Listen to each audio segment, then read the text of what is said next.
क्या है, पागल है क्या, बदतमीज कहेगी, समझ में नहीं आता। कह रही है जब अंदर से कि आ रही हूँ, बेकार में भजाई जा रही है बेल को। अरे क्या है, अब खड़ी क्यों है, क्या बात है। केक लेके आई है, तुझे बिल्कुल भी तमीज नहीं है ना कि बेल कैसे बजाते, एक दो बार बजाई जाती है ना, फिर बार बार लगातार हाथ ही नहीं हटा रही उससे। हद है यार।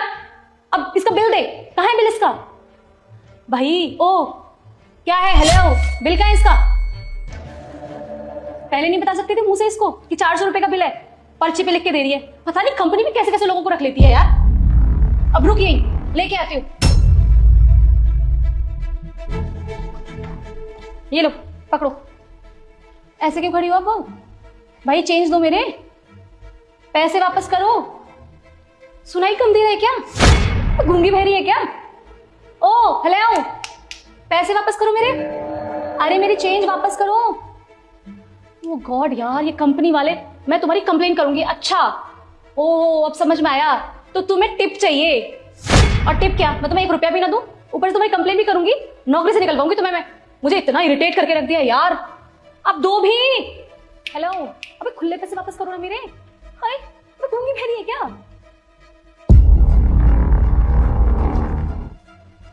क्या हुआ भाभी, आपकी आवाज ऊपर तक आ रही थी।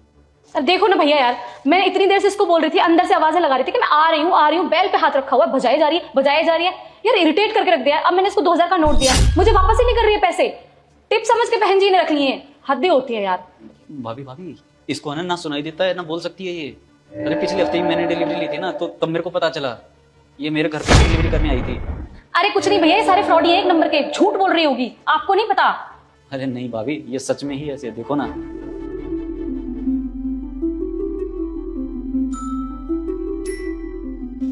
ना मैं बोल सकती हूँ ना मैं सुन सकती हूँ, जिसके कारण लोगों को अक्सर गलतफहमी हो जाती है।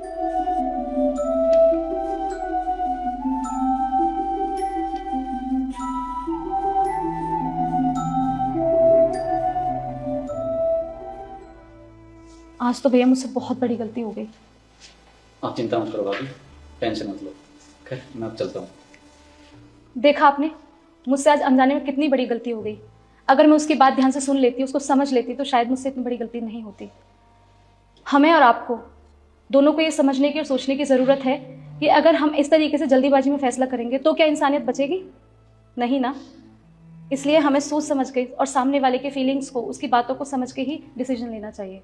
आई होप आप भी ये बात समझ गए होंगे, मेरी तो समझ में आ गया है।